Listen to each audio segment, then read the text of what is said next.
Tadi ini Ibu masih di HP. Ibu mau beralih ke laptop.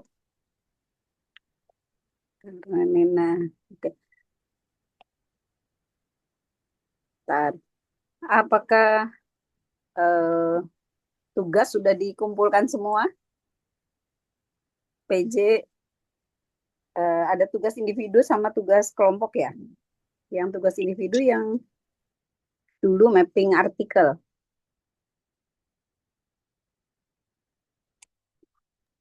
Tugas kelompok doang, Prof. Yang Oh, presentasi kelompok juga. oh, iya, iya. G Drive-nya ini yang udah update ya? Nggak ada G Drive-nya? Oh, dikirim langsung ya. Ini yang screenshot ini ya dari bintang ya.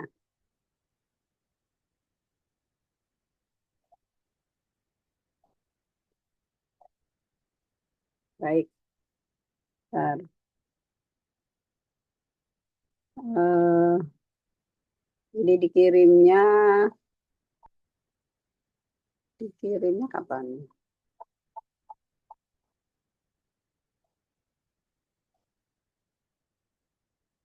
Oh, baru nih dikirimnya ya. Danu. Iya, Prof. Di tugas 2. Sekarang lagi kelompok 3 yang presentasi. Kelas B dan C. Oke.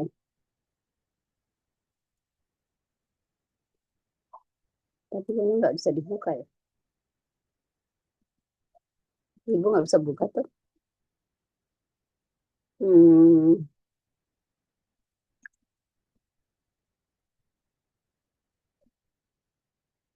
kenapa nggak bisa dibuka ya? Oh, lama. Internet ibu apa gimana? Oh ya ini sudah. Oke. Hmm, yang hari ini yang presentasi disusun oleh nggak disebut ya kelompok berapa ini kelompok 3 disusun oleh Hairunisa, Sadin, Kamila dan Ranti. Kelompok 3. Ini kelompok 3 ya, ya nanti ditambahkan kelompoknya biar ibu ingat. Ini kelompok 3 ya. Terus selain kelompok di cover itu ditulis presentasinya kapan di PPT-nya ya mungkin juga tanggal presentasinya. Kemudian nanti sesudah presentasi tolong dilengkapi dengan PPT-nya, eh, pertanyaan teman-teman diketik di situ juga jawabannya ya. Baik kalau gitu mohon difoto dulu, eh, atau fotonya nanti aja deh. Hmm, untuk presentasi kelompok 3, namanya tadi udah Ibu sebutkan, ada 4 orang. Hairunisa hadir ya, Hairunisa ada? Mana Hairunisa? Hadir Ibu. Oke, on cam ya nanti ya, yang presentasi. Kemudian Syadin Alivia Yusuf Hadir Ibu. hadir? Hadir. Oh, baik. Kemudian Kamila Siva Hadir Ibu. dan Ranti Pratibi. Ini Hadir kan Ibu. kelasnya gabungan ya, ini Ranti, ini semua satu kelas ya, kelas apa namanya? Kelas B. Ah, ini semua kelas Tapi B ini ya. maaf Prof, ada kelas C juga untuk presentasi ini. Tak. Oh. Kalau gitu Iya. nih nanti dikasih ada apa kelasnya. Misalnya Hairunisa itu kelas apa? Indonesia kelas B Prof. Nah, ditulis gitu. Sadin, Kelas B Wah, juga. kelas B juga. Izin Kamila. Prof, untuk yang di makalah itu semuanya kelas B, tapi untuk presentasinya kita gabung dengan kelas C gitu, Prof. Oh gitu. Kenapa kelas C-nya nggak nulis makalah? Mereka nulis juga, tapi mungkin di link drive yang berbeda, Prof. Oh gitu. Coba-coba di link, tapi di yang dikirim hari ini kan? Yang G Drive. Hmm? Yang di G Drive ini juga kan? Oh, untuk kelasnya di drive-nya berbeda, Bu. Sudah saya kirim. Oh, itu kan G-Drive ya untuk 1 semester kan? Betul, Prof. Ya, Oh, betul, Prof. ya, ya, oke. Coba Ibu cek yang baru dikirim oleh Arum ya.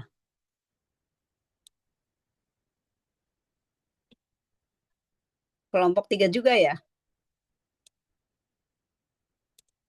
Ya, betul, Prof. Kelompok 3, Muhammad Faturrahman, ada? Ada Bu, ada Prof. Oke. Kemudian Aryo Ali Nugroho, Ada Prof, hadir. oke. Fikri Firmansyah, Hadir, Prof. oke. Kemudian Robit Ali Zain, hadir. Hadir, Prof. Nah, sekarang yang akan presentasi yang kelompok B ya? Kelas B. Kalau presentasi digabung, Prof. Oh, yang presentasinya gabung. Iya. Jadi nggak ada kelas membahas, nggak ada kelompok pembahas, nggak ada ya, langsung ini mau dibahas oleh kelas gitu. Iya, benar, Prof. Oh ya, ya sudah kalau memang begitu. Tadinya Ibu pikir satu pembahas, satu presentasi, tapi kalau memang udah ada kesepakatan gitu, jadi nanti tetap bertanggung jawab kelas B dan kelas apa C ya, untuk sampai ke sesi tanya jawab. Baik, dipersilakan untuk presentasi. Yang hadir berapa orang nih? 71. 71 sama Ibu ya? Ya. Mohon PJ masing-masing Iya, betul, mengabsensi ya. Kan ada absensi kelas yang bentuknya di dalam ya, seperti Excel itu ya, dalam Excel punya ya. Tolong diisi juga, nanti akan di cross check dengan foto. Oke lah, foto dulu. Ibu rasa ada foto sebelum dan foto sesudah.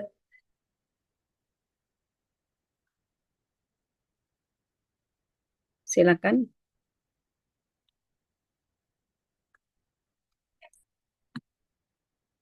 Siapa yang motret nih?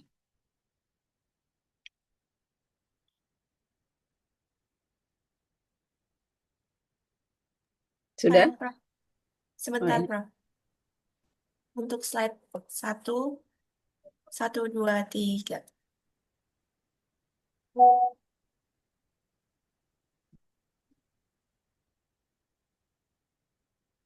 Slide 2, 1, 2, 3. Kok Arum mukanya gelap? Iya, Prof. Kayaknya backlight. Sebentar. Oh, Untuk iya. slide 3, 1, 2, 3. Sudah, Prof? Oke, terima kasih. Baik, silakan waktunya saya serahkan. Tolong dikoordinir Arum ya untuk presentasi kelas. Nanti dilanjutkan dengan sesi tanya jawab, baru mungkin sesekali Ibu akan menambahkan atau mungkin di terakhir nanti Ibu akan evaluasi. Silakan. Izin Prof untuk share screen-nya Prof. Ya.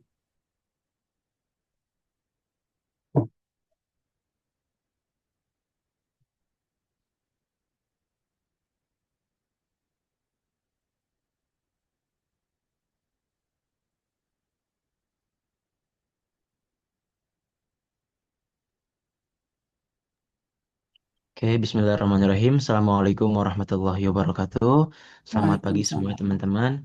Yang saya hormati Ibu Prof. Dr. Hamidah SMSC dan juga Ibu Randalia Fani Gustaji STR ETMAB dan juga teman-teman saya banggakan.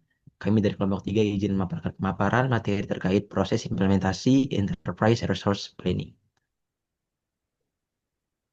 Oke, ini untuk anggota kelompoknya ada ada Kamila Syafa, ada Syadin Alifia, ada Setia Sendiri Marfatur Rahman, ada Robert Ali Zain Musyafa, ada Khair Nisa, ada Ranti Pratiwi, Fikri Firmansyah, dan juga Aryo Ari Nugroho.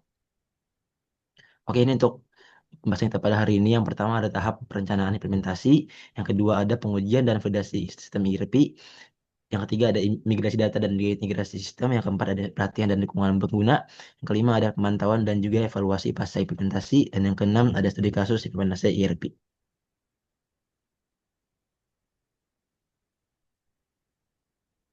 Oke, untuknya akan dibahas oleh rekan saya. Yang pertama ada pengertian perencanaan implementasi ERP. Perencanaan ini merupakan tahap awal dalam siklus implementasi ERP, di mana tahap ini penting dan menjadi fondasi utama bagi keberhasilan proyek organisasi, mulai menetapkan seperti arah, tujuan, ruang lingkup, serta strategi pelaksanaan agar implementasi ERP ini bisa berjalan sesuai dengan kebutuhan bisnis. Wong dan juga Wagner mendefinisikan perencanaan ini sebagai fase paling kritis karena keputusan yang dibuat tahap ini akan mempengaruhi keseluruhan proyek. Kemudian tujuan perencanaan implementasi ERP ini adalah memastikan kesesuaian sistem ERP dengan kebutuhan organisasi, menyiapkan struktur, sumber daya manusia, dan juga strategi manajemen perubahan. Dengan demikian, tahap perencanaan ini memiliki fungsi sebagai langkah awal yang akan menentukan lancar tidaknya implementasi ERP ini ke depannya. Boleh saya selanjutnya? Selanjutnya, langkah awal perencanaan ERP ini diantara yang pertama ada analisis kebutuhan, dengan menilai kondisi proses bisnis saat ini dan juga menentukan perubahan yang dibutuhkan agar sesuai dengan praktik terbaik dalam ERP. Misalnya, organisasi bisa memahami gap antara kondisi sekarang dan juga sistem yang akan diterapkan. Analisis kebutuhan ini akan mengurangi resiko miskomunikasi. Kemudian yang kedua ada pemilihan vendor. Memilih vendor berdasarkan kesesuaian misalnya fitur, fleksibilitas sistem, dukungan teknis, biaya, dan juga rekam jejak vendor. Karena sistem ERP ini akan mencakup metode bisnis yang akan mempengaruhi organisasi secara menyeluruh. Kemudian yang ketiga ada penyusunan jadwal. Jadwal diperlukan agar proyek ini bisa berjalan secara terstruktur dan juga terkendali. Misalnya, menyusun jadwal mencakup fase utama, durasi, serta alokasi sumber daya.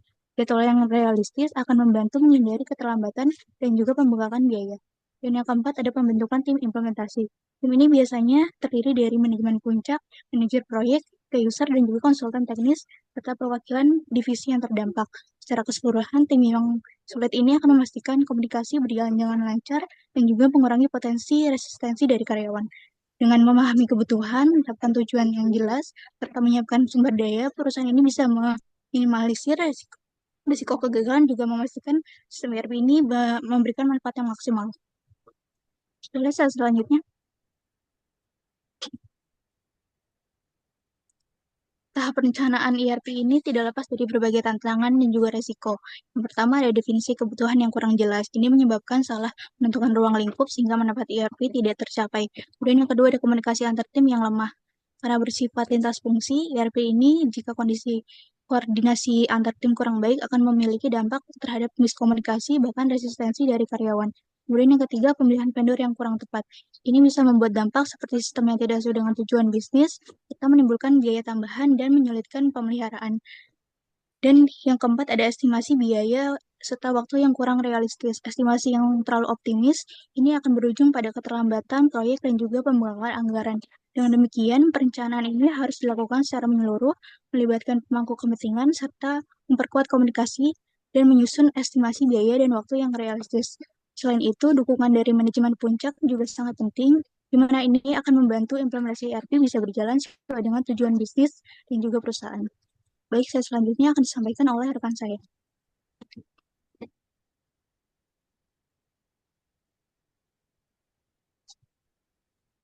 Oke, selanjutnya ada pengujian dan validasi sistem ERP sendiri. Jadi pengujian sistem ERP ini merupakan sebuah proses krusial untuk memastikan sebuah sistem itu berfungsi sesuai dengan kebutuhan bisnis sebelum implementasi secara penuh. Tujuan utamanya itu adalah untuk memastikan bahwa sistem yang telah dikonfigurasi atau dibuat itu nggak hanya berfungsi secara teknis, tapi juga secara akurat untuk memenuhi kebutuhan dan alur proses bisnis yang telah disepakati dalam dokumen blueprint proyeknya. Dengan demikian, pengujian yang efektif ini nantinya bisa secara signifikan mengurangi resiko kegagalan implementasi, mencegah gangguan operasional, meningkatkan adopsi pengguna, dan akhirnya itu bisa memastikan tercapainya return on investment atau ROI. Di sini ada 3 tiga tipe atau tiga lapis pengujian yang akan saya bahas, yaitu ada fungsional, non-fungsional, dan UAT. Bisa di next. Oke, yang pertama itu ada pengujian fungsional dulu. Jadi pengujian fungsional itu sendiri adalah pengujian perangkat lunak untuk memverifikasi bahwa fitur aplikasi ini atau sistemnya itu berfungsi sesuai dengan persyaratan dan spesifikasi fungsionalnya. Tujuannya itu untuk memastikan perangkat lunak ini berfungsi dengan baik dan bebas dari kesalahan-kesalahan. Yang pertama itu ada pengujian unit, yang dimana ini tahap pengujian paling awal dan mendasar, di mana setiap komponen atau unit fungsional terkecil itu dites secara terpisah untuk memastikan fungsinya berjalan dengan benar. Contohnya tuh kayak misalnya unit database pelanggan atau unit database transaksi penjualan. Kemudian yang kedua itu ada unit pengujian integrasi, yang dimana pengujian ini melibatkan penggabungan dua atau lebih modul dan komponen untuk memastikan mereka itu bisa berkomunikasi dan berinteraksi atau bertukar data dengan baik dan benar. Contohnya tuh misalnya alur dari order to sell, misalnya dari pas pertama mesan sampai penjualan. Terus ada integrasi juga dengan sistem eksternal, misalnya dengan sistem e-commerce atau mungkin Customer Relation Management atau CRM. Kemudian yang ketiga ada pengujian sistem. Pengujian ini adalah evaluasi terhadap keseluruhan sistem ERP yang sudah terintegrasi penuh untuk memverifikasi bahwa sistem itu berfungsi dengan kebutuhan bisnis dan spesifikasi yang telah didefinisikan dalam blueprint-nya itu. Tujuannya ini untuk memvalidasi bahwa semua proses yang bakal dijalani nanti itu bisa berjalan dengan lancar dengan sistem yang sudah matang. Bisa di next. Kemudian yang kedua ada pengujian non-fungsional, yang dimana ini merupakan proses evaluasi terhadap atribut suatu sistem perangkat lunak seperti misalnya kinerja keamanan, keandalan, dan kegunaan untuk memastikan sistem tersebut tuh memenuhi kualitas standar dan memberikan pengalaman pengguna atau customer experience yang lebih optimal. Di sini yang pertama ada pengujian kinerja. Tujuannya untuk mengukur bagaimana kinerja sistem ini di bawah beban kerja yang tertentu. Ini mencakup load testing untuk mensimulasikan beban kerja normal dan juga beban kerja yang paling berat, misalnya pas akhir bulan gitu. Atau serta stress testing untuk mengetahui batas kemampuan sistem. Pengujian ini juga memastikan bahwa sistem ini bisa tetap responsif dan tidak mengalami semacam kelambatan atau kegagalan jika digunakan oleh banyak pihak secara bersamaan. Kemudian yang kedua ada pengujian keamanan, yang dimana ini ya sangat penting untuk memastikan bahwa data-data yang ada di dalam sistem itu terlindungi dari akses-akses yang tidak diinginkan gitu. Misalnya ada hacker atau segalanya. Dan pengujian ini melibatkan verifikasi peran dan izin pengguna, semacam two-step verification gitu untuk mengontrol akses ke data atau fitur yang lebih sensitif terhadap ancaman luar. Yang ketiga itu ada pengujian usabilitas, yang dimana ini mengevaluasi seberapa mudah, intuitif, dan juga efisien sistem ERP-nya ini untuk digunakan sama si pengguna akhirnya. Jadi kalau misalnya sistemnya itu sulit digunakan, itu pastinya bisa menghambat produktivitas dan juga menurunkan tingkat penggunaan oleh penggunanya gitu. Tingkat penggunaan sistem ERP-nya ini oleh si penggunanya. Makanya diperlukan ada pengujian usabilitas ini supaya sistemnya itu secara flow pengerjaannya itu lebih mudah digunakan. Bisa di next. Nah, yang terakhir ini ada UAT atau User Acceptance Testing, yang dimana ini adalah proses ketiga pengguna akhir itu atau si usernya itu sendiri yang menguji sistem ERP dalam lingkungan yang dirancang untuk menyerupai kondisi penggunaan sehari-hari.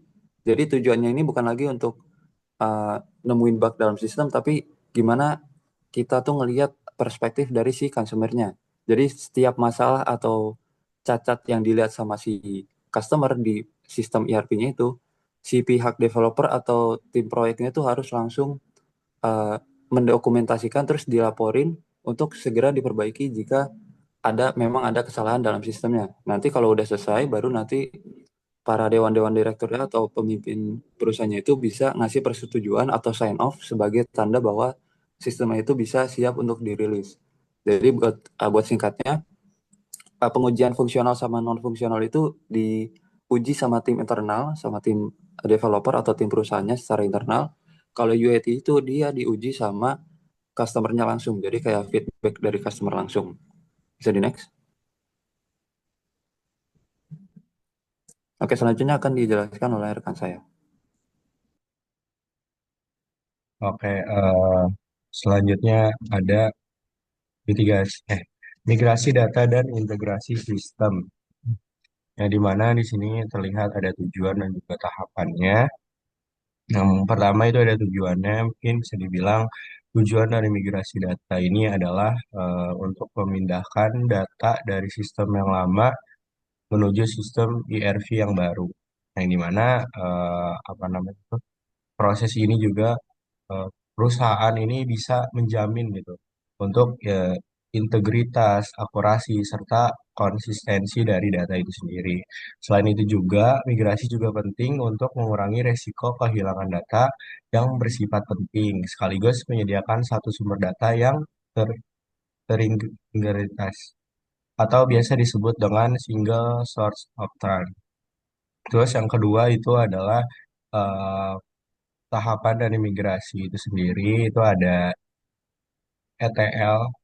Yang pertama itu untuk ETL itu singkatan dari extract, transform, dan load. Yang dimana mungkin yang pertama itu ada extract, yaitu pengambilan data dari berbagai sumber, mulai dari sistem lama, database, hingga em, menghindari adanya duplikasi. Terus yang kedua itu, yang pertama itu yang extract itu mengambil data dari sumber mulai dari sistem lama.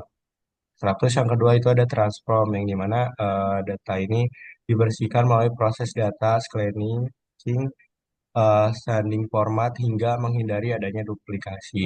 Terus yang kedua, yang ketiga itu ada validate, itu memastikan data sesuai dengan kebutuhan bisnis dan bebas dari error. Terus yang terakhir itu ada load, yaitu memindahkan data ke ERP baru, baik berupa data master maupun transaksi. Boleh di next.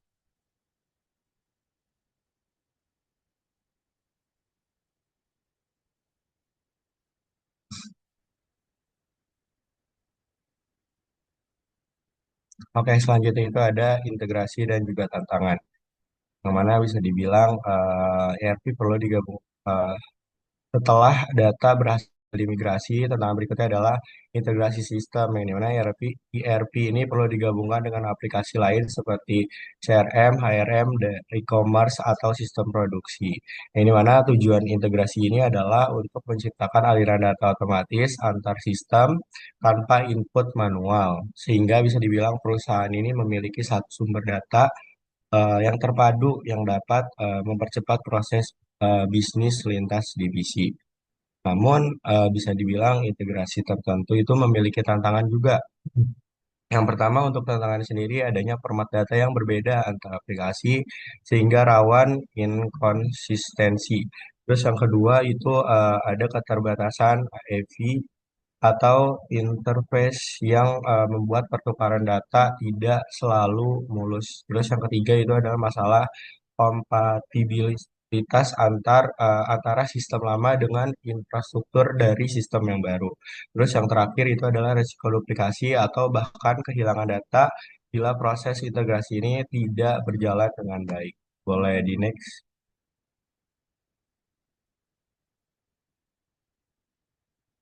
Oke, selanjutnya itu ada apa namanya solusi, yang dimana untuk mengatasi tantangan yang tadi sempat dijelaskan itu ada beberapa solusi yang bisa dilakukan. Itu yang pertama itu menggunakan middleware sebagai jembatan komunikasi antar aplikasi. Terus yang kedua itu melakukan trial migration atau pilot test sebelum ERP benar-benar digunakan. Terus yang ketiga itu menetapkan data ownership, yang dimana setiap divisi memiliki tanggung jawab yang jelas terhadap validasi data. Terus yang keempat itu menyiapkan prosedur backup atau rollback up plan jika terjadi kegagalan integrasi. Terus adapun hasil yang diharapkan,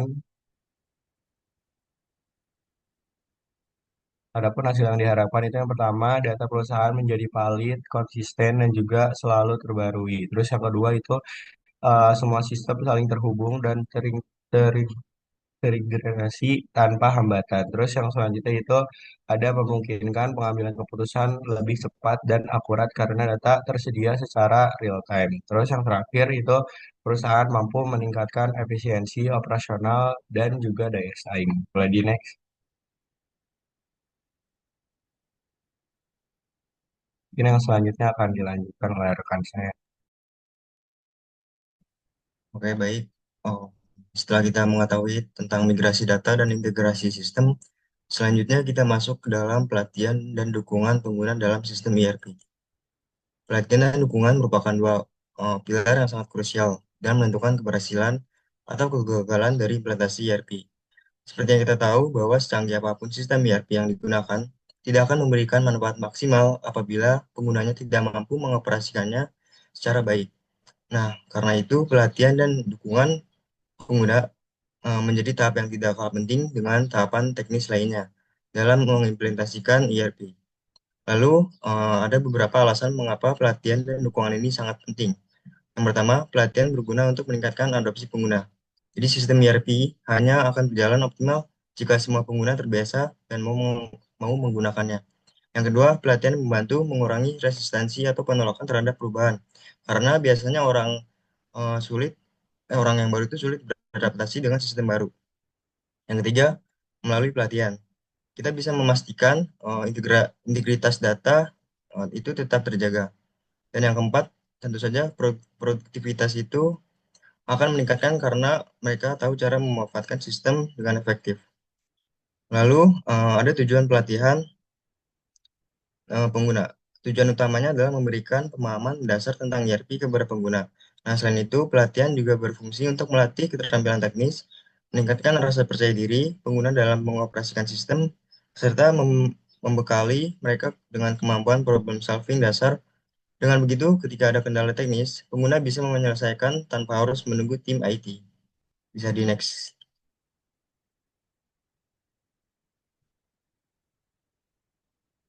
Oke, selanjutnya eh, kita masuk ke strategi yang digunakan dalam pelatihan sistem ERP. Strategi pelatihan ini umumnya terdiri dari 3 aspek utama. Yang pertama adalah pelatihan berjenjang. Artinya, pelatihan diberikan secara bertingkat sesuai dengan peran pengguna dalam organisasi. Nah, mulai dari top management yang fokusnya itu pada pemahaman strategis dan pengambilan keputusan. Lalu key user atau super user yang menjadi penghubung antara tim IT dengan end user. Dan end user yang bertugas langsung mengoperasikan sistem dalam aktivitas sehari-hari. Yang kedua ada metode pelatihan.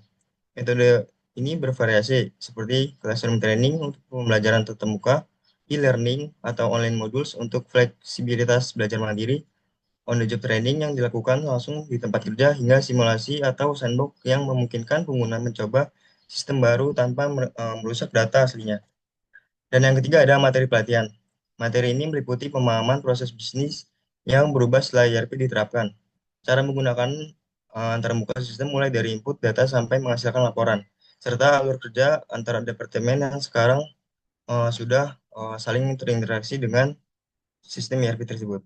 Nah, dengan adanya strategi pelatihan yang terstruktur ini, diharapkan seluruh level organisasi dapat memahami perannya masing-masing, serta terbiasa dengan sistem dan akhirnya mampu memanfaatkan ERP secara optimal. Boleh di next.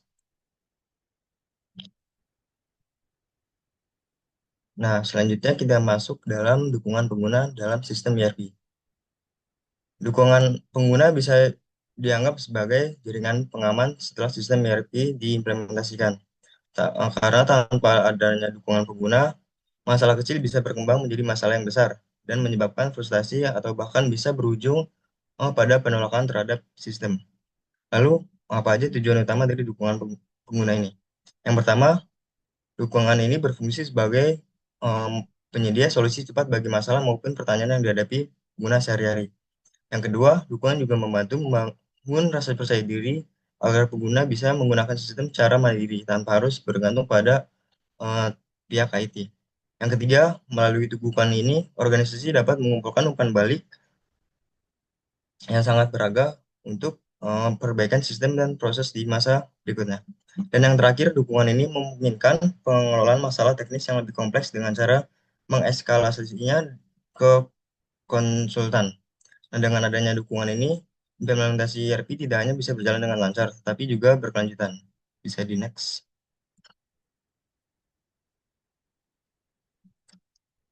Nah, setelah membahas pentingnya dukungan pengguna, selanjutnya ada beberapa bentuk-bentuk yang biasanya apa disediakan dalam implementasi ERP.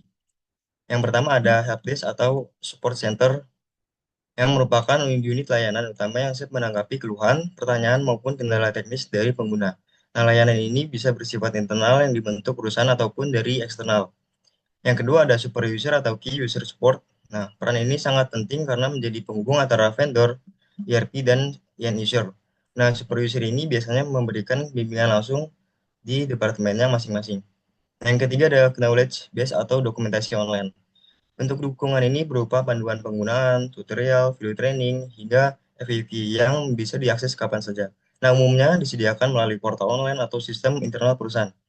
Yang keempat ada on-site support atau pendamping langsung. Nah, di sini tim IT atau konsultan ERP ditempatkan di langsung ke lokasi operasional. Nah, gunanya untuk memberikan bimbingan praktis ketika pengguna mengalami kesulitan. Dan yang kelima ada feedback mechanism. Hal ini juga penting untuk mengumpulkan masalah dari pengguna agar sistem bisa terus memperbaiki, dan feedback ini bisa berupa survei atau forum diskusi maupun formulir online. Dan yang terakhir ada remote support atau chatbot. Nah, teknologi ini memungkinkan pengguna mendapatkan bantuan secara cepat dan otomatis. Nah, misalnya melalui chatbot, serta mempermudah pengumpulan masukan dari pengguna terkait kesulitan atau kebutuhan fitur tambahan. Nah, dari berbagai bentuk dukungan ini, pengguna bisa merasa lebih aman, terbantu, sehingga implementasi ERP ini benar-benar berjalan dengan lancar. Selanjutnya akan dilanjut dengan rekan kami.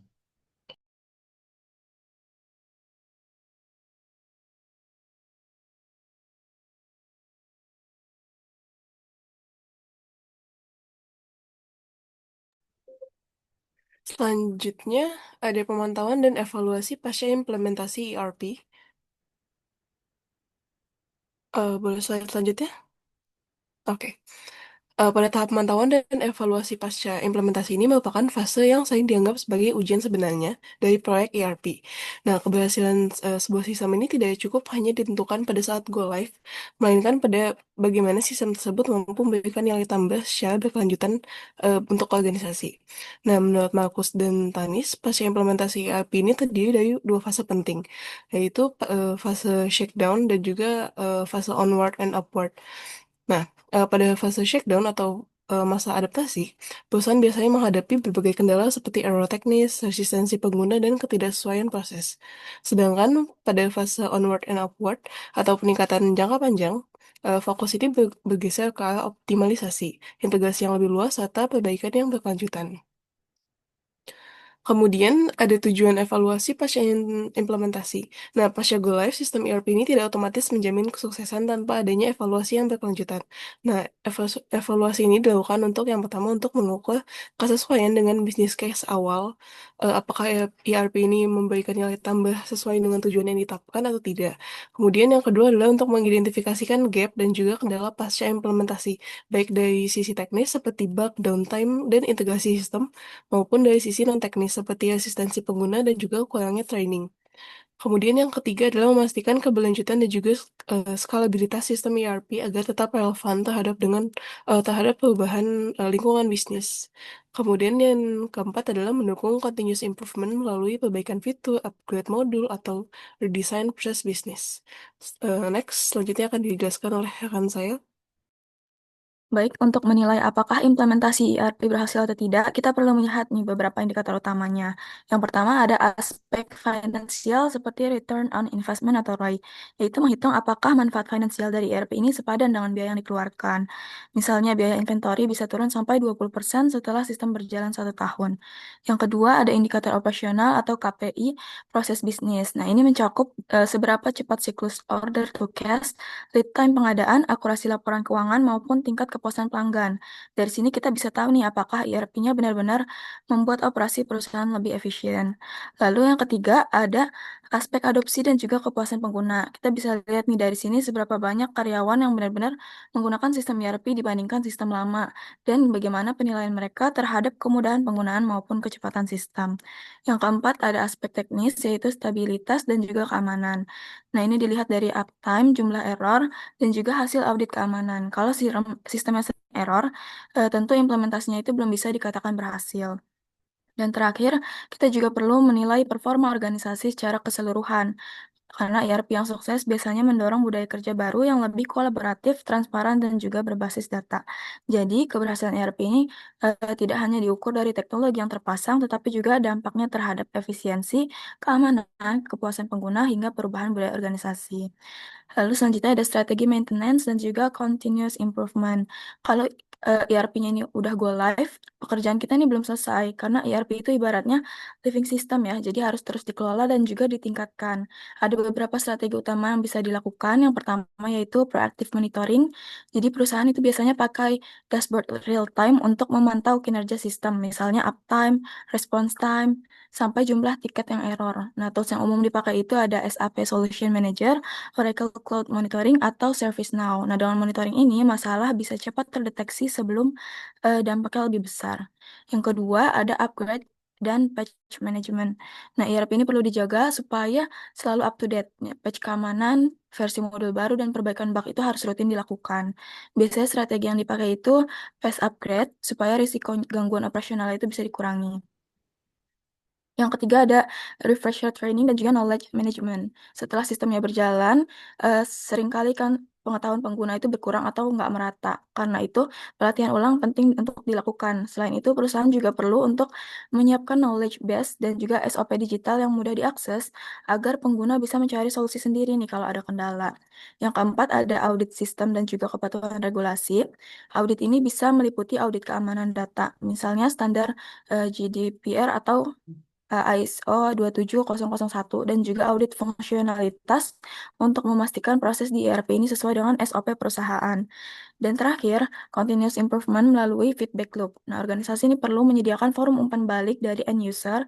Jadi dari feedback inilah fitur baru bisa ditambahkan menggunakan pendekatan agile, sehingga sistem selalu relevan dengan kebutuhan bisnis yang terus berkembang. Jadi strategi-strategi itu sejalan dengan kerangka ITIL yang menekankan cycle service operation dan juga continuous service improvement. Jadi intinya ERP itu bukan proyek sekali selesai, tapi proses jangka panjang yang butuh monitoring, evaluasi, dan perbaikan secara berkelanjutan. Selanjutnya akan dijelaskan oleh rekan saya. Baik, selanjutnya kita beralih ke analisis studi kasus dari implementasi ERP. Kita berfokus pada PT Asuransi Kredit Indonesia atau PT Askrindo. Jadi untuk PT Askrindo ini merupakan badan usaha milik negara yang bergerak di bidang keuangan yang berfokus pada asuransi penjaminan kredit. Nah, perusahaan itu memutuskan untuk mengimplementasikan ERP sebagai bagian dari transformasi digital mereka. Sebelumnya, Askrindo itu menghadapi masalah keterlambatan laporan keuangan, kemudian kurangnya data antar unit. Hal ini tuh terkonfirmasi pada dalam laporan publikasi JCS tahun 2024 yang menyebutkan bahwa proses integrasi data itu masih dilakukan secara manual sehingga rawan kesalahan dan juga menghambat pengambilan keputusan manajerial. Boleh balik ke slide selanjutnya.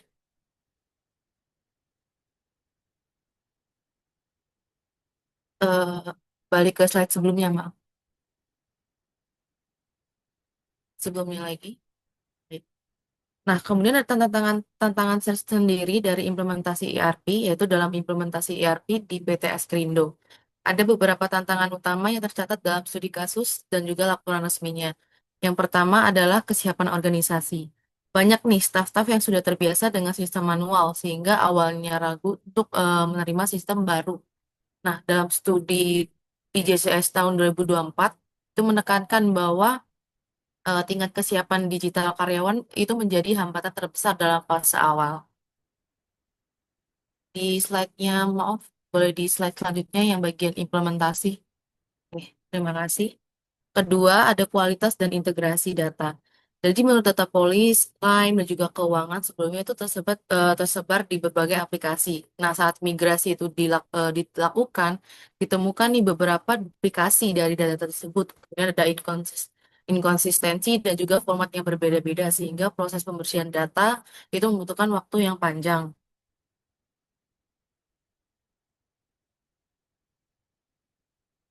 Nah, kemudian yang keempat adalah kesalahan dengan strategi holding sebagai bagian dari holding asuransi badan usaha milik negara dan juga BUMN itu kan sistem ERP Askrindo itu harus mampu mendukung skema multi tenant dan juga integrasi lintas entitas.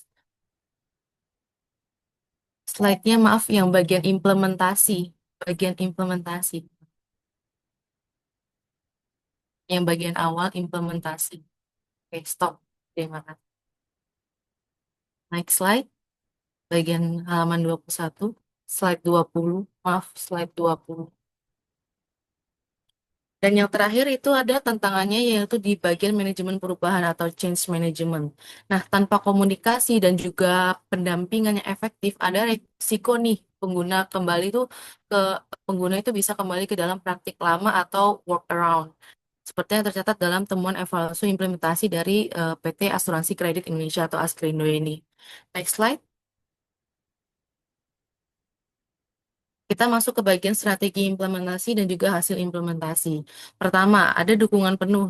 Kita masuk ke strategi implementasi. Pertama itu ada dukungan penuh dari manajemen puncak. Jadi direksi itu langsung turun mengawal kebijakan, menyiapkan anggaran, dan juga memastikan ERP ini tuh masuk sebagai prioritas utama perusahaan. Yang kedua itu ada peningkatan kesiapan karyawan. Jadi mereka ini tuh menyiapkan program pelatihan intensif mulai dari fase training readiness sebelum mencapai go live sampai pendampingan langsung saat sistem ini tuh mulai digunakan. Ketiga, itu ada penyelesaian proses bisnis. Jadi semua SOP atau standar operasional perusahaan itu antar unit distandarkan terlebih dahulu supaya sistem ERP yang nantinya akan dipasang itu benar-benar sesuai dengan alur kerja perusahaannya tentunya. Dan yang keempat adalah manajemen perubahan dengan model ATKAR. Yang dimana kesadaran itu dibangun lewat sosialisasi, kemudian motivasi itu tumbuh lewat dukungan manajemen unit, dan pengetahuan dan kemampuan itu diasah lewat pelatihan. Lalu diperkuat lagi dengan monitoring dan juga sistem reward setelah sistem ini tuh berjalan. Dari strategi tersebut pasti ada hasil implementasi yang dihasilkan gitu. Dari hasil dari implementasi ERP di PT Askrindo itu langsung dirasakan. Jadi menurut laporan IJCS 2024, integrasi data ini tuh jadi lebih cepat dan juga akurat. Sehingga di bagian laporan keuangan yang dulu tuh yang dimana sering terlambat bisa lebih efisien untuk saat ini. Efisiensi kerjanya pun sendiri juga mulai meningkat. Yang pekerjaan yang sebelumnya itu manual dan juga makan waktu panjang, sekarang dialihkan ke sistem otomatis, sehingga karyawan itu bisa fokus ke aktivitas yang lebih strategis. Dari sisi manajemennya, tentunya keputusan yang bisa diambil tuh bisa lebih cepat karena laporan konsolidasi tersedia secara real time dan nggak perlu tunggu waktu approve berhari-hari lagi. Dan yang ada lagi yaitu tata kelola juga ikut membaik. Karena dari ERP ini sendiri itu menghadirkan audit trail dan juga kontrol internal yang lebih ketat. Dan yang paling terakhir adalah yang paling penting yaitu keberhasilan ini semua itu bukan hanya sekedar klaim dari internalnya saja, tapi memang dibuktikan sendiri melalui penghargaan Top Digital Awards 2019 atas percepatan transformasi digital serta My sertifikasi ISO 2000, 2701 di mana di tahun 2021 untuk keamanan informasi jadi bisa dibilang untuk ERP ini tuh berhasil atau hasilnya tuh sukses baik secara teknis maupun diakui secara nasional. Boleh di next slide. Jadi kesimpulan dari studi kasus PT Askrindo ini adalah implementasi ERP di PT Askrindo itu membuktikan bahwa keberhasilan ini tidak hanya bergantung pada teknologi, tapi juga pada kesiapan organisasi itu sendiri dengan dukungan manajemen puncak, kemudian pelatihan intensif, dan juga strategi change management yang tepat. Dan tantangan seperti resistensi pengguna, kualitas data, dan juga penyelesaian proses bisnis sudah dapat diatasi. Nah, hasilnya ERP itu mampu meningkatkan integrasi data, efisiensi operasional, serta transparansi tata kelola sekaligus mendukung konsolidasi BUMN asuransi. Untuk next slide akan dibawakan oleh rekan saya.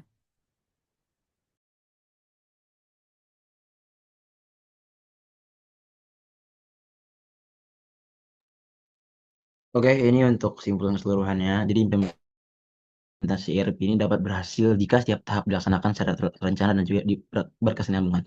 Perencanaan yang matang menjadi dasar penting diikuti dengan pengujian serta validasi untuk memastikan sistem sesuai dengan kebutuhan. Migrasi data dan juga integrasi yang baik mendukung terciptanya pusat informasi yang akurat, sementara pelatihan dan juga dukungan pengguna berperan besar dalam mendorong adopsi sistem. Pada akhirnya, pemantauan dan evaluasi berkelanjutan memastikan ERP tetap efektif dengan kebutuhan bisnis.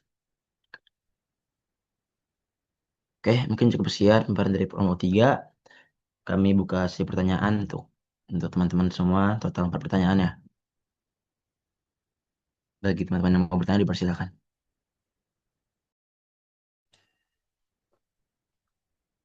Oke, terima kasih. Ini kelompok 3 B dan C ya. Jadi PPT-nya gabung dan yang presentasi semua tadi sudah presentasi ya, 8 orang. Betul, Ibu. Semua sudah ya? Sudah, Bu. Oh, oke. Terakhir Fatur Rahman. Baik. Kalau untuk yang PDF-nya masing-masing ya. Tapi sebenarnya masing-masing juga punya PPT kan? Mohon maaf, Bu, untuk PPT Masing-masing kita gabung, kelompok. Bu. Oh, Untuk PPT-nya PPT, gabung. karena instruksinya dari minggu lalu kayak gitu, jadi kita gabung dan Ya, ya. untuk Nggak makalah apa-apa kita ya bisa, Ibu. lebih. Oke, lebih efisien. Kalau dari sisi PDF, dua-duanya bagus sih ya dari sisi laporan di dalam bentuk PDF. Namun ada Ibu lebih senang yang daftar isinya itu lengkap gitu. Jadi setiap tahapan di daftar isinya lengkap. Kalau yang kelompok Ibu namakan kelompoknya siapa ya? Kelompoknya Danu ya. Kelasnya Danu. Itu memang daftar isinya ada sih, cuma lebih ringkas. Yang di kelasnya yang PC-nya Arum itu kelas apa sih? Yang Arum kelas B apa Kelas kelas C, C? Prof. Yang Arum C, yang Danu B. B. Ya. Jadi versi daftar isi kalau bisa yang dijelaskan, tidak hanya apa judulnya tapi ada sub-subnya. Ngerti ya? Yang dimaksud. Misalnya perencanaan ada tahapnya kan, ada perencana. Kalau di kelompoknya Danu kan ada 8 ya sub. Jadi pembahasan itu ada 8, perencanaan ERP, kemudian pengujian dan validasi sistem ERP, jenis pengujian nomor 3, nomor 4 UAT, user acceptance testing, migrasi data dan integrasi sistem, pelatihan dan dukungan pengguna, pemantauan dan evaluasi pasca studi kasus. Sama dengan yang kelompoknya di kelasnya Arum, hanya di kelasnya Arum lebih dirinci lagi daftar ininya, daftar isinya ya. Misalnya tahap perencanaan itu ada subnya, pengertian, langkah-langkah dan risiko. Kemudian tahap pengujian ada subnya lagi, pengertian pengujian, jenis-jenis pengujian, dibagi 6 subbab lagi. Jadi lebih rinci. Syukur-syukur ada semacam ringkasan pembahasan keseluruhan. Kalau kesimpulan kan di belakang. Kalau buku kan biasanya di depan ada. Pada chapter ini akan membahas misalnya perencanaan, itu maksudnya apa. Jadi pengantar aja di kalau bisa sebelum daftar isi. Dan nanti kalau supaya jadi buku ada keseragaman. Biasanya kalau kita baca buku kan, oh ini bab ini akan bahas apa ya. Nah itu yang tadi di daftar isi lah, katakan yang di daftar isi itu dibuat dalam kalimat narasi. Jadi satu kalimat yang menjelaskan bahwa bab ini akan membahas seperti ini daftar isi, tapi sudah dalam bentuk narasi alinea. Oke, baik. Walaupun begitu, Ibu apresiasi ini sudah bagus. Presentasinya juga tadi sudah merata presentasi. Dan Ibu senangnya sudah ada studi kasus juga. Ibu berharap dengan teman-teman memahami langkah-langkah di dalam penerapan ERP itu yang tadi disimpulkan bahwa ternyata dalam penerapan ERP itu tidak hanya teknologinya saja, tetapi bagaimana persepsi pengguna teknologi terhadap kemudahan. Tadi ada UAT ya. Ada juga teori namanya ATM. ATM itu ATM, Ibu lupa ya, Accepted Teknologi. Accepted Teknologi Model. Jadi bagaimana persepsi mereka terhadap kemudahan platform. Nah, semoga juga dengan memahami apa kebermanfaatan ERP dan langkah-langkahnya, teman-teman ini juga nanti suatu saat bisa merancang sistemnya. Karena ini kan bisnis digital, kalau ini kan filosofinya. Tetapi untuk teknologinya tentu diperlukan ya keterampilan bagaimana mahasiswa bisa membangun platform ERP, mungkin dari yang nanti ya mungkin dengan Bu Fani ya sesudah UTS, dari yang sederhana mungkin ya ERP hanya untuk dua fungsi di dalam perusahaan, mungkin hanya marketing dan penjualan misalnya. Itu bagaimana membangunnya sehingga platform yang dihasilkan itu bisa menghasilkan informasi yang bermanfaat bagi manajemen dalam mengambil keputusan. Suara Ibu terdengar nggak ya? Ini kayaknya kok gabung. Kedengaran Terdengar, Prof. Oh ya. Jadi memang betul dengan ERP itu akan membantu perusahaan dalam mewujudkan daya saingnya, dalam mewujudkan organisasinya bisa melakukan apa ya, quality improvement ya, continuous improvement. Continuous improvement itu perbaikan yang berkelanjutan. Tadi memang kan ini sistem ini tidak hanya satu saat, tapi untuk sepanjang sesuai dengan kebutuhan.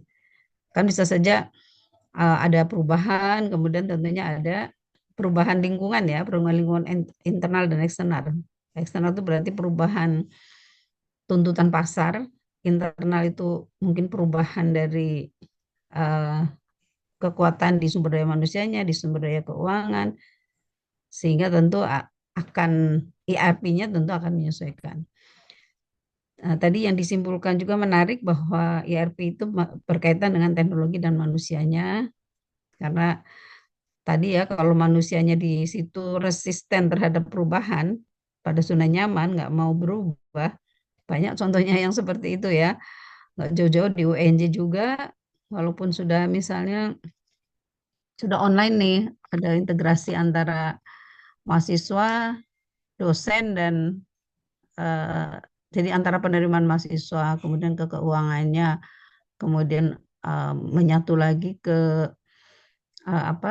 si akad ya, kan di sini sistemnya ada si akad, ada sister, si akad itu untuk akademik, sister itu untuk kepegawaian, ada lagi berbagai sistem, namun itu tadi tidak terintegrasi, sehingga kadang-kadang misalnya si akad sendiri, kemudian nanti si SIP ada, sistem informasi penelitian pengabdian, itu sendiri dan tidak terintegrasi. Jadi bisa saja kita di sana mengatakan mahasiswanya 30.000, di sini di sistem yang lain beda, di sistem lain beda. Nah, itu juga membingungkan dalam pengambilan keputusan ketika misalnya kita mau menentukan berapa sih nih ya UNJ akan menerima mahasiswa baru, kan kita harus lihat datanya, berapa yang masih ada di UNJ, berapa dosennya, rasionya berapa, sehingga kita bisa menentukan ini berapa nih yang akan kita terima. Jadi walaupun sudah ada sistem, ada hambatan beberapa pegawai tidak resisten terhadap perubahan, gitu ya, sehingga tidak efektif sistem informasi yang terintegrasi tadi. Oke, jadi ini contohnya tadi apa ya tadi? Askrindo apa? Sorry. Contoh kasusnya di mana ya tadi? Asra apa namanya? Contoh kasusnya di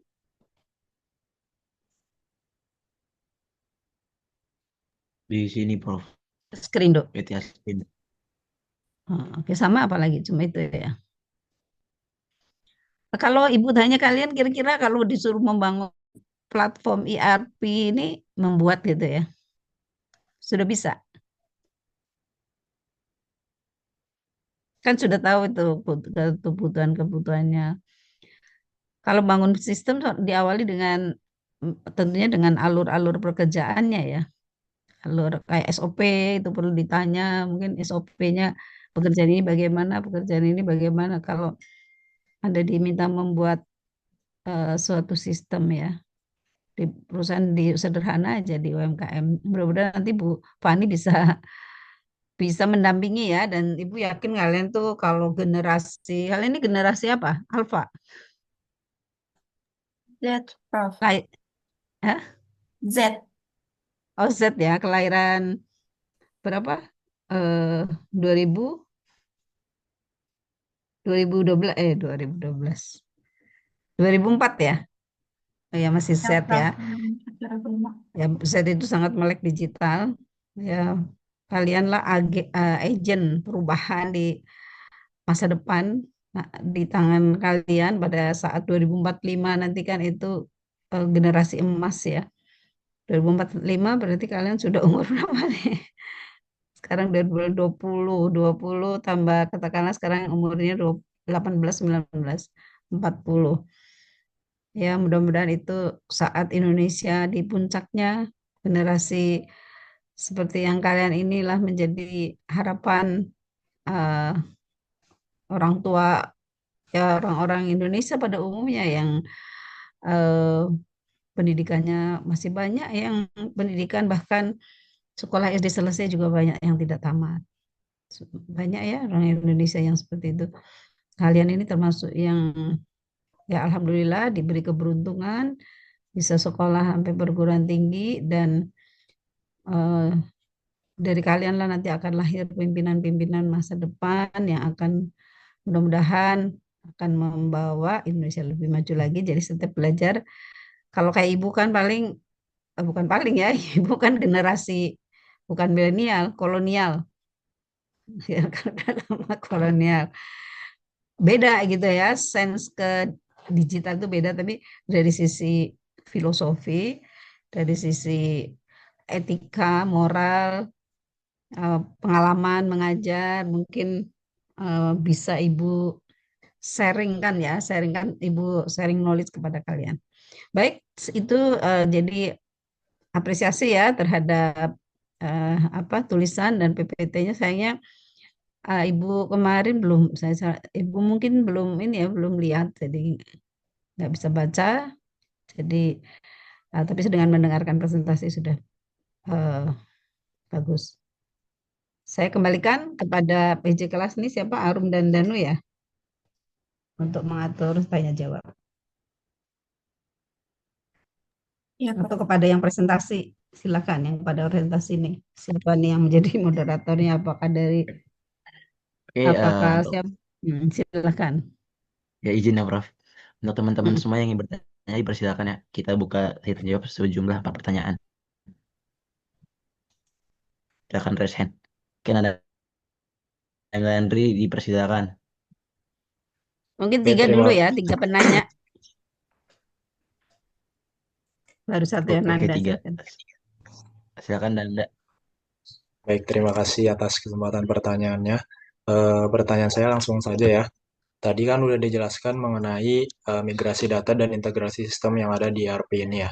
Kemudian pertanyaannya adalah jika integrasi dan migrasi data tersebut antar sistemnya gagal atau tidak dapat optimal gitu ya. Dampak terbesarnya yang kembali kepada keberlangsungan bisnis itu apa dan gimana cara mitigasinya yang dapat dilakukan supaya sistem yang berjalan ini bisa bounce back lagi untuk bisa berjalan ke depannya seterusnya gitu. Terima kasih. Nanti dicatat ya, itu diketik ya pertanyaan Nanda, atau mungkin Nandanya yang menulis kemudian dikirim, atau kelompok ini yang menulis dan ditaruh di PPT terakhir itu sesudah terima kasih, tampilkan pertanyaan dari penanya.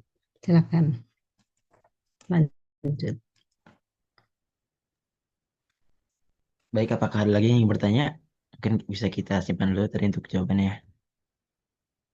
Barangkali ada yang pengen bertanya lagi untuk teman-teman kelas B dan C.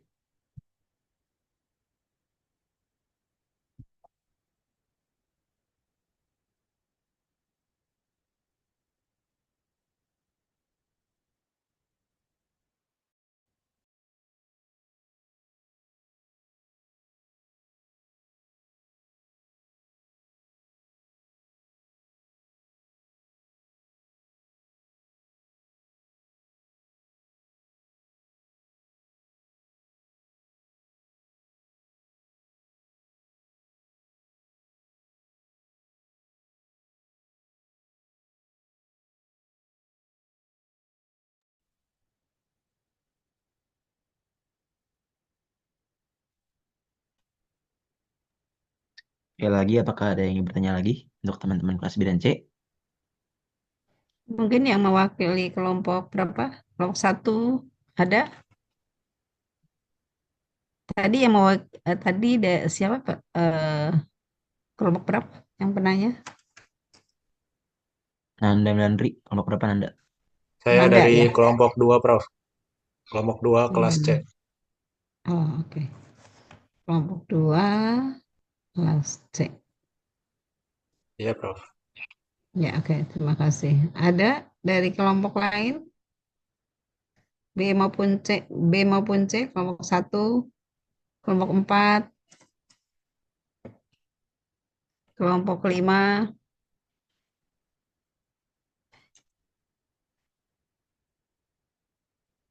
Halo.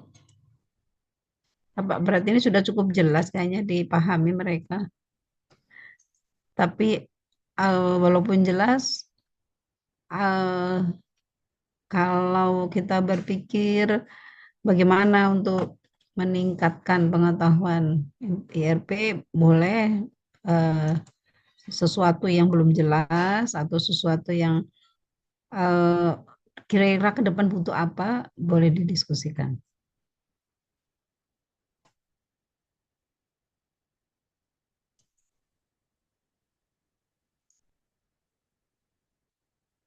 Kelompok 4, kelompok 5, 6, 7, 8, 9 ini banyak nih kelompok. Tolong perwakilannya. Tadi baru Nanda udah di kelompok 2C. Sekarang pertanyaan dari kelas B.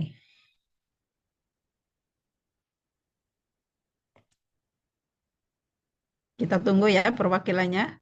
Jawab dulu yang pertanyaan Nanda deh.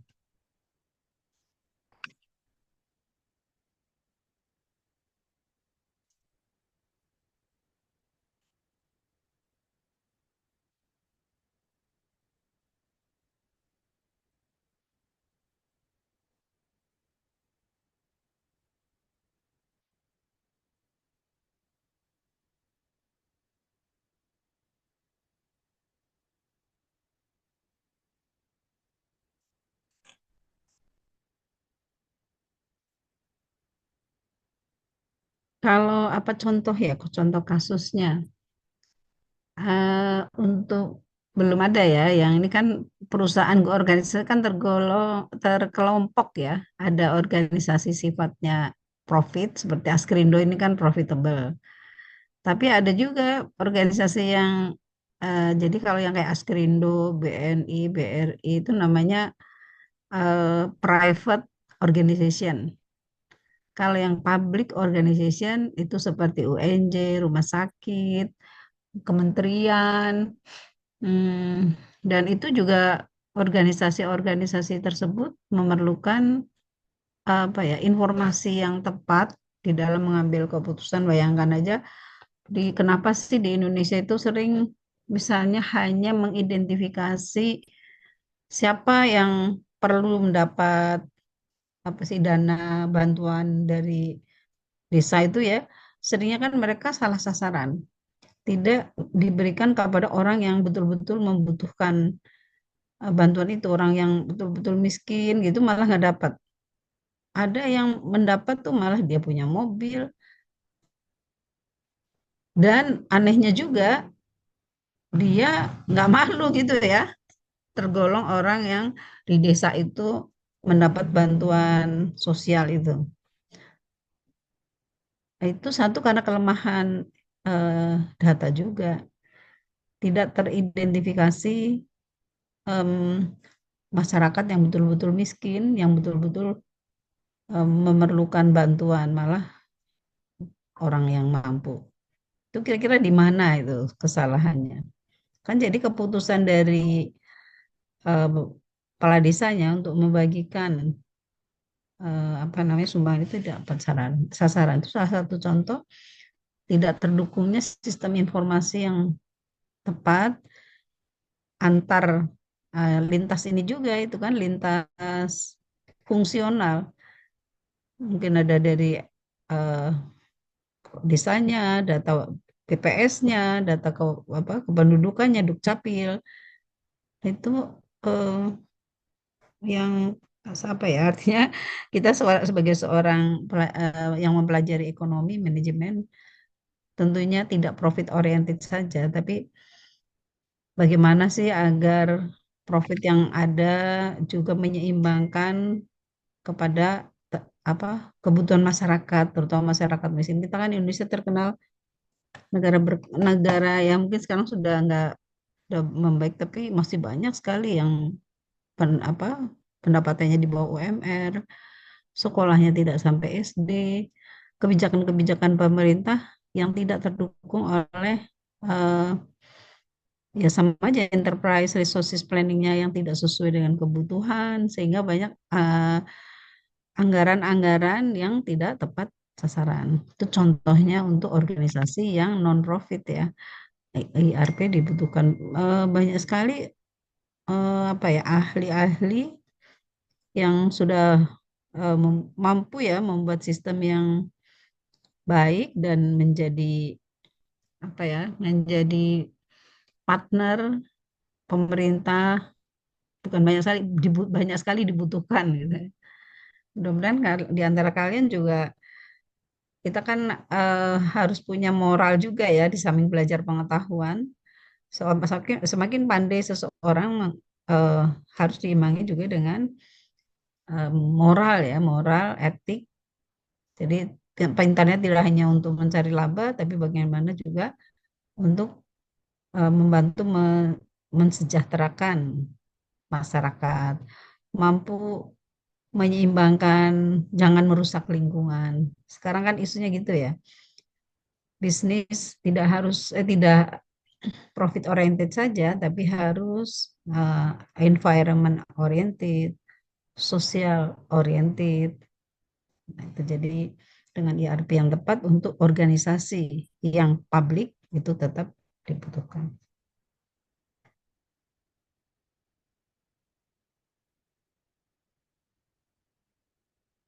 Baik, silakan. Siapa yang akan menjawab? Ya, Oh, ini mungkin ada yang saya bertanya lagi. Siapa ini? Yeni Hesti ya? Yeni silakan. Hesti.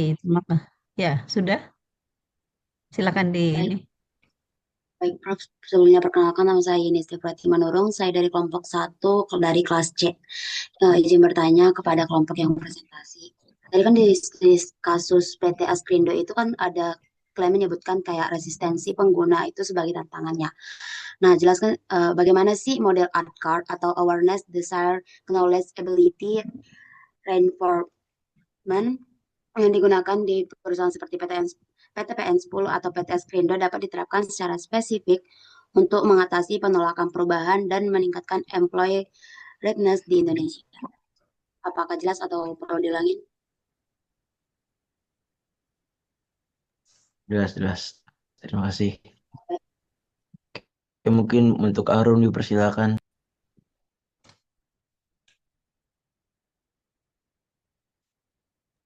Baik, sebelumnya terima kasih atas kesempatannya. Izin bertanya, tadi sebelumnya sudah dijelaskan terkait fase onward sama upward. Nah, fase itu Boleh kan enggak? Pak. Arum, nanti ya apa yang dijawab Arum diketik ya di ini ya di sama pertanyaannya Nanda tadi nanti diketik di sini dan kirimkan kembali ke Ibu karena kan itu untuk dokumen Ibu. Oke, lanjutkan Baik, silakan Prof. Arum. Ya, baik, Prof. Eh, fase onward dan upward itu kan fase optimalisasi sistem setelah ERP itu go live. Nah, bagaimana perusahaan memastikan keamanan data yang tersimpan dalam ERP ini tetap terjaga dari risiko kebocoran atau serangan cyber, terutama melihat banyaknya kasus kebocoran data di Indonesia belakangan.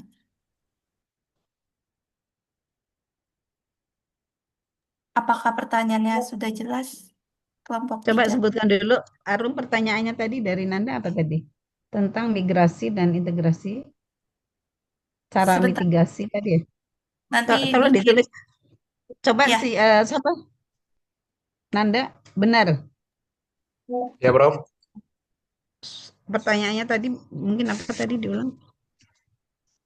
Pertanyaan saya itu terkait migrasi dan integrasi data, Prof. Hmm, Jika ada iya tadi ya. kegagalan atau tidak. Jadi migrasi dan integrasi data gitu ya. Iya, Terus Prof. tadi cara memitigasi gitu kan? Cara memitigasi, saya rasa bagus Iya, nih Bu. cara Memitigasi gitu kan, agar sama ininya, sama maaf ini, Prof, sama apa pengaruhnya ke bisnisnya gitu, sama ke ya, perusahaan yang menjalankannya. eh, ya itu ya. Jadi ketika ada migrasi integrasi data, kemudian ke dalam suatu sistem, bagaimana sih cara mitigasi kalau karena tadi ada resistensi ya, agar tetap ERP ini menjadi mendukung terhadap kelangsungan bisnis dari yang menggunakan ERP tadi gitu kan? Ya, jadi sudah terjawab, Nanda, Arum tadi jawabannya. Tadi Arum itu bertanya, Prof, bukan menjawab pertanyaan saya. Oh, makanya Arum tuh bertanya. Saya pikir kok enggak nyambung. Baik, Arum ini bertanya. Loh, tadi yang nanya kan si Yeni dari kelas 1C. Oh, Tadi Arum 3. nanya juga. Tadi iya 3 Prof. orang, Prof, yang Oh, nanya. Jadi 3 orang yang menanya. oke oke. Saya pikir Arum. Oh iya, Arum kan karena PJ-nya. Saya dalam hati Arum yang presentasi. Baik, jadi si Yeni sama Arum ya. Oke, baik. Oke, silakan. Good. Udah ada ini perwakilannya dari semua nih yang belum. Oh, Arum itu apa? Kelas? Arum saya Kelas C, juga ya? Prof. Iya, Iya, Arum juga Nanda, saya. Yeni, kelas C. Oke. Ini yang kelas B kayaknya kompak ini karena presentasi yang B. Oke, silakan. Nah, kelompok 3 sih.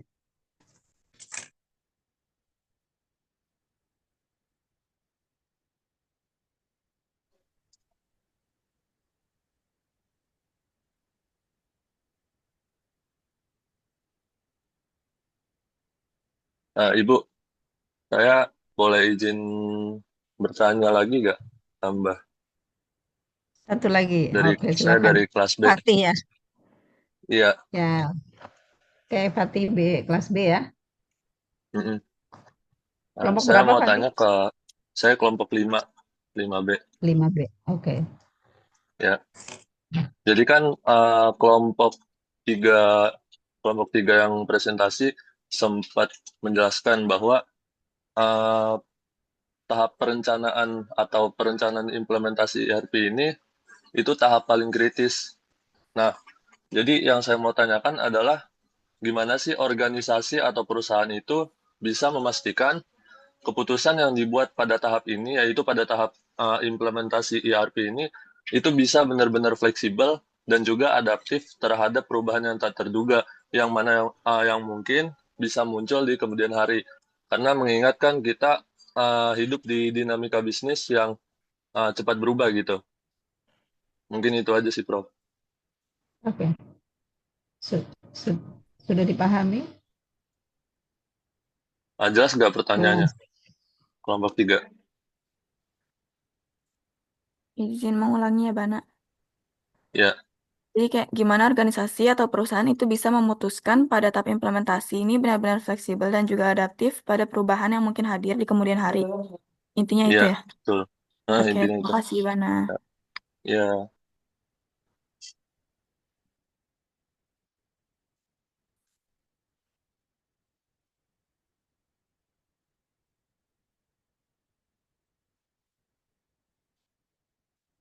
Jadi sudah ada pertanyaan 4 ya.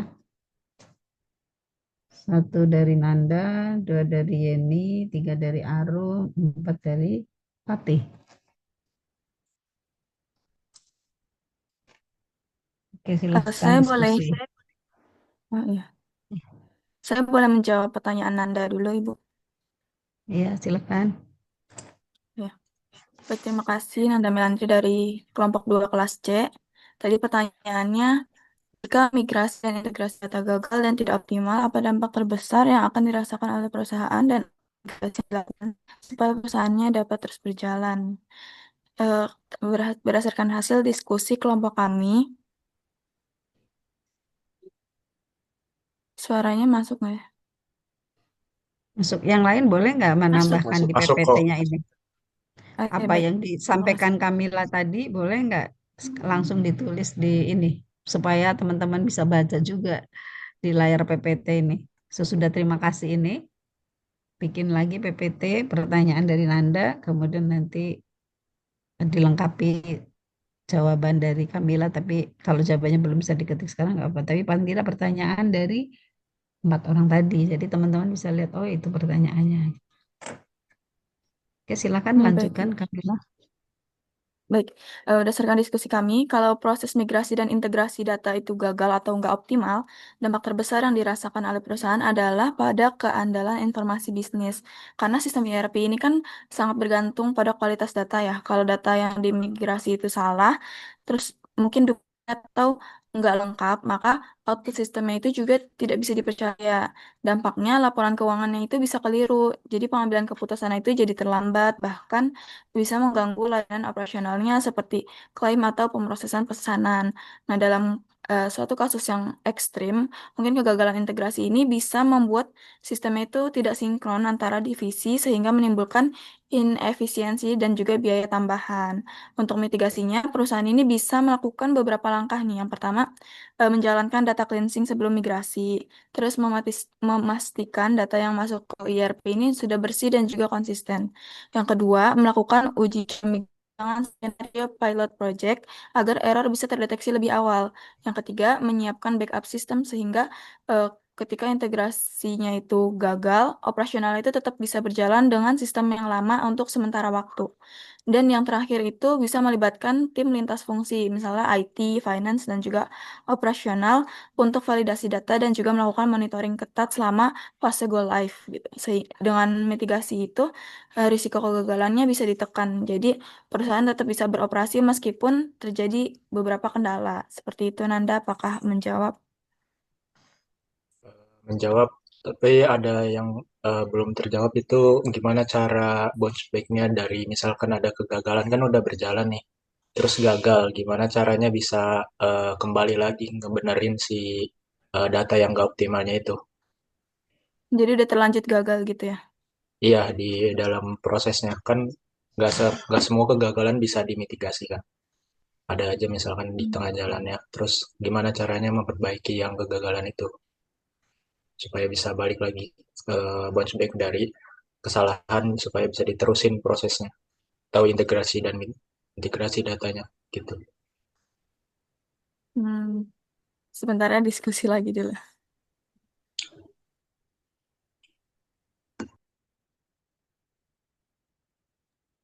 Sorry, izin langsung nambahin aja untuk yang mitigasi tadi anak-anak kurang ya.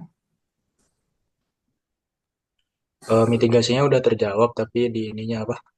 Kan di Oke, sorry, pertanyaan terakhir itu soal apa? Gimana kan udah dimitigasi nih kan mitigasi terus misalkan di tengah jalannya tetap terjadi kesalahan atau ketidakoptimalan data antar integrasi dan migrasinya, itu gimana cara si perusahaan menanganinya gitu ketika emang udah terjadi supaya bisa kembali lagi si sistemnya berjalan dengan lancar si bisnisnya perusahaannya gitu sistemnya. berarti kayak pemulihan lah ya jatuhnya. Iya betul betul pemulihannya. Oke, kalau untuk pemulihan, yang pasti langkah pertamanya ini kan karena perusahaannya, berarti lumayan besar. Itu pasti dari pihak public relation perusahaan itu harus ngeluarin statement dulu, public statement supaya orang-orang yang dirugikan mungkin atau merasa dirugikan itu bisa dilihat lah atau merasa terjawab dulu gitu atas kerugian yang mereka alami gitu. Dan yang kedua mungkin bisa isolasi sistem yang gagal itu tadi. Jadi supaya nggak banyak kerugian atau nggak banyak korban lagi yang masuk ke dalam sistem yang gagal itu, sistem itu dimatiin dulu sebentar. Nanti si tim developer itu ngelakuin analisis dan juga perbaikan secara manual untuk nemuin akar masalah, terus apa namanya, nge-save kira-kira ada data yang hilang gak nih, atau ada data yang bisa diselamatin dulu gak nih supaya nggak hilang gitu. Nah baru nanti kalau udah selesai itu semua baru nanti pelan-pelan dibenerin lagi, dan sekalian mungkin minta masukan juga ke si publik itu gimana caranya supaya sistem mereka ini tuh lebih usable atau lebih gampang, lebih mudah digunakan oleh mereka. Dan kalau untuk jangka panjangnya mungkin bisa diadakan monitoring secara otomatis atau seri-seri monitoring sih di sistem bisnisnya mereka. Paling kalau tambahnya itu. Mungkin kalau yang lain ada yang mau nambahin boleh. Oke, sudah cukup menjawab Ali. Mungkin bisa next ke pertanyaan selanjutnya aja. Terima kasih Kamila dan juga Ali untuk jawabannya.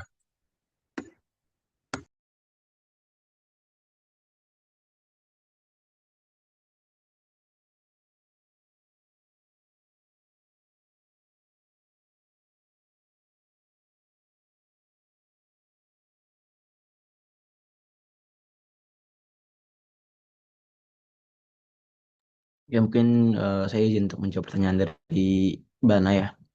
Tadi pertanyaan kan gimana organisasi atau perusahaan bisa memutuskan pada tahap implementasi ini fleksibel gitu ya atau adaptif pada perusahaan yang mungkin hadir di kemudian hari ya. Jadi mungkin Iya. dari saya mungkin perusahaan ini bisa memastikan dulu implementasi ERP ini fleksibel dengan cara pilih sistem yang modular gitu. Apa sih modular? Modular itu kayak semacam bisa ditambah atau bisa dikurangi gitu fiturnya sesuai kebutuhannya. Terus dilibatkan juga pengguna sejak awal supaya sistemnya ini nyambung sama kebutuhan nyata di lapangan. Jadi juga kita bikin SOP perubahan dan evaluasi kerja yang berkala supaya kalau ada perubahan regulasi, teknologi atau kebutuhan bisnis itu bisa cepat ditangani lah gitu. Jadi kuncinya emang kombinasi antara pilih teknologi atau budaya organisasi yang terbuka sama perubahan. Jelas gak Ban untuk jawabannya Ban?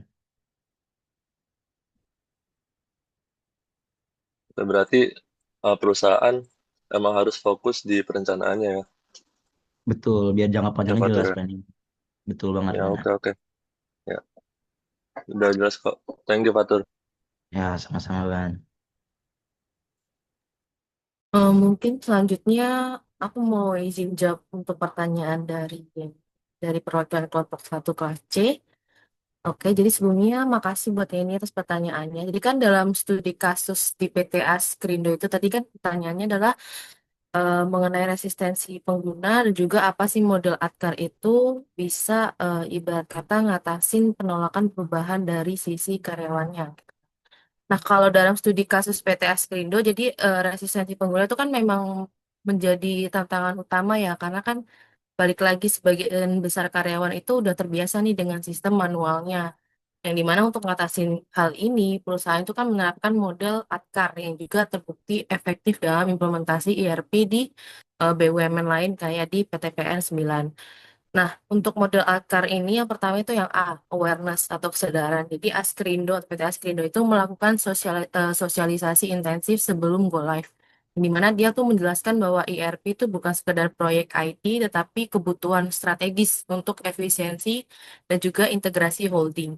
Nah, dengan cara inilah tuh karyawan tuh sadar bahwa perubahan itu tuntutan organisasi gitu, bukan sekedar kebijakan teknis aja. Kemudian yang D atau desire atau keinginan itu pemimpin pemimpin unit itu diikut sertakan nih sebagai change agent sehingga karyawan itu melihat bahwa atasan mereka itu juga berkomitmen terhadap perubahan. Nah, hal inilah tuh menciptakan dorongan emosional untuk ikut serta bagi karyawannya bukan merasa kayak dipaksa gitu. Yang ketiga, kayak itu knowledge atau pengetahuan. Ya. Nah, perusahaan itu menyiapkan modul pelatihan berbasis peran atau role-based training. Nah, misalnya nih kayak staff claim itu diberi materi khusus alur kerja klaim di ERP, kemudian studi IJCS 2024 itu menunjukkan bahwa pembekalan itu mengurangi kecenderungan workaround karena karyawan benar-benar tahu cara bekerjanya. Kemudian yang ada satunya lagi ability atau kemampuan. Jadi Askrindo itu menyediakan sandbox environment agar karyawan ini bisa berlatih secara langsung pada sistem yang mirip produksi. Jadi pendekatannya itu praktik nyata memastikan kalau karyawan atau pengguna ini tidak hanya tahu tentang teorinya, tapi mampu eksekusi prosesnya secara langsung. Yang terakhir itu reinforcement atau penguatan setelah sistem tadi go live dilakukan namanya phase hypercare. Jadi selama beberapa minggu dengan monitoring harian dan juga pendampingan oleh power users. Jadi di tahap akhir itu ada reward yang juga diberikan kepada unit dengan adaptasi tercepat. Jadi ada sistem reward. Nah, cara ini tuh bisa memperkuat kebiasaan baru dengan dan juga mencegah karyawan kembali ke sistem lama atau praktik lama yang masih manual. Nah, jadi kalau kita lihat dari kombinasi 5 tahap dari ATKAR ini itu kan secara spesifik menjawab nih masalah resistensi di Indonesia, yang dimana budaya kerja itu kan cenderung hierarkis dan juga perubahannya sering dipandang sebagai beban. Nah, dengan melibatkan pimpinan unitnya secara langsung, memberikan pelatihan eh, praktis, dan juga penguatan secara pasca go live, perusahaan kayak PT Aspindo ini kan pasti berhasil meningkatkan employee readiness sekaligus menurunkan resistensi pengguna secara signifikan. Mungkin ada yang mau ditanyakan lagi untuk Yeni? Eh, nggak ada lagi deh, Ran. Soalnya dari waktu juga udah habis. Makasih. Baik, Kelompok 3. sama-sama. Nah, selanjutnya saya izin menjawab pertanyaan dari Aum sebagai perwakilan dari kelompok 3 kelas C. Pertanyaannya terkait bagaimana perusahaan memastikan keamanan data yang tersimpan dalam ERP. Nah, jadi pada fase onward and upward, perusahaan ini tidak hanya berfokus pada optimalisasi penggunaan ERP, tapi juga harus memastikan keamanan dan juga data tetap terjaga dari ancaman kebocoran ataupun serangan cyber. Nah, untuk itu perusahaan melakukan serangkaian langkah mulai dari security testing dan juga audit berkala agar sistem selalu sesuai dengan standar keamanan seperti ISO 27001. Selain itu, perusahaan menggunakan proactive monitoring dengan dashboard yang real time untuk mendeteksi adanya error ataupun aktivitas yang mencurigakan sejak awal. Nah, sistem juga harus rutin diperbaharui melalui patch dan upgrade keamanan sehingga celah kerentanan ini dapat segera ditutup. Nah, dari sisi pengguna, diterapkan control access berbasis peran, sehingga hanya pihak berwenang yang dapat membuka data sensitif, serta dilakukan pelatihan ulang atau refresher training agar karyawan ini paham bagaimana risiko keamanan digital seperti phishing ataupun kebocoran password. Nah, terakhir, perusahaan dapat membangun continuous improvement melalui forum umpan balik atau feedback, sehingga potensi risiko dapat segera diidentifikasikan dan ditangani. Nah, dengan strategi tersebut, perusahaan dapat memastikan bahwa ERP tidak hanya optimal secara fungsional, tapi juga aman dalam jangka waktu yang panjang. Apakah sudah menjawab, Arum?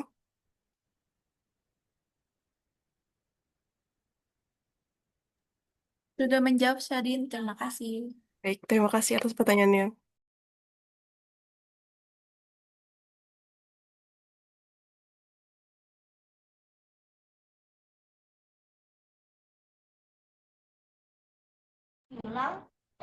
Sudah semua terjawab penanya? Ada yang belum dijawab? Sudah semua, Prof. Tadi pertanyaan Fatih sudah ya? Sudah. Sudah, Prof. Oh, sudah, oke. Arum sudah, kemudian Yeni tadi ya, sudah ya? Yeni Hesti sudah juga? Sudah, Prof. Iya. Oke, jadi terima kasih kepada yang sudah bertanya dan pada kelompok yang telah memberikan respon dengan baik. Juga mudah-mudahan berikutnya banyak penanya lagi ya, sehingga lebih berkembang gitu pembahasannya. Dan Ibu juga menyampaikan terima kasih kepada kelompok C dan kelompok kelasnya Arum dan kelasnya Danu, kelas B. Yang presentasi tadi ada Hairunisa, Shadin,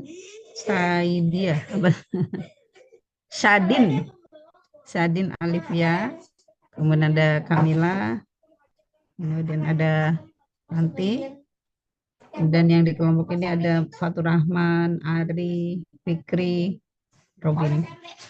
Terima kasih juga kepada Danu dan Arum yang telah selalu merimain Ibu untuk bisa masuk di kelas ini.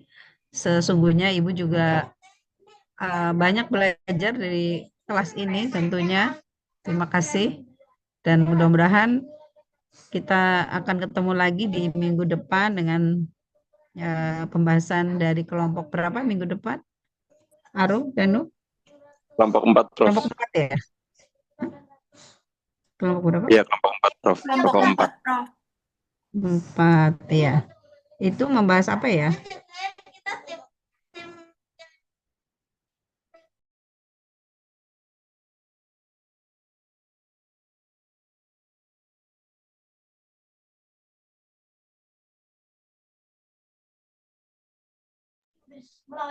Pemantauan dan evaluasi kinerja sistem ERP, Prof. Oh, jadi ini tahapan sebenarnya kalau tadi kan tahapan pertama perencanaan ya, perencanaan, kemudian implementasi, kemudian pengujian validasi sistem. Ini lebih kepada apa tadi? Pemantauan ya? Pemantauan, Prof. Iya, dan evaluasi. Oh, evaluasi. Baik, terima kasih. Mudah-mudahan minggu depan kita akan belajar lebih banyak lagi sehingga pengetahuan ERP teman-teman semakin baik. Syukur-syukur nanti ada yang bisa membangun platform ERP sesuai dengan kebutuhan masyarakat Indonesia. Demikian. Ibu minta foto sekali lagi untuk akhir. Tolong on cam juga.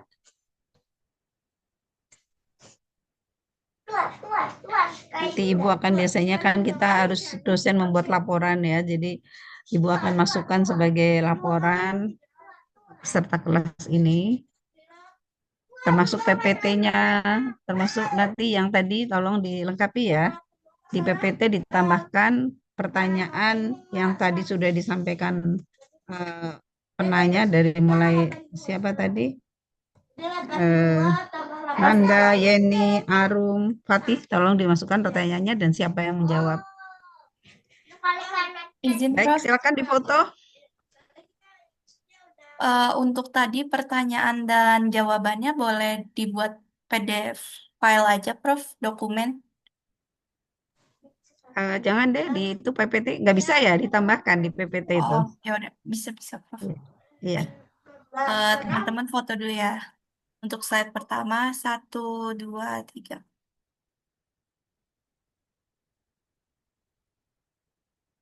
Slide kedua, 1, 2, 3. Mohon maaf, diulang. 1, 2, 3. Oh, paling lemah. Iya. Dan Ini slide Ibu fotonya gelap ya. Gelap ya Ibu, karena backlight ini. Ya, nggak apa-apa. Oke, sudah selesai? Sudah, Prof. Mau foto ulang, Prof? Satu kali tembak satu kali tembak lagi. Nggak apa-apa, sudah cukup. Nggak apa-apa. Oh ya. Oke, sudah, Prof. Ya, baik. Terima kasih. Assalamualaikum warahmatullahi wabarakatuh. Sampai ketemu lagi minggu depan. Sehat semuanya. Izin live. Waalaikumsalam warahmatullahi wabarakatuh. Terima kasih ya, Prof.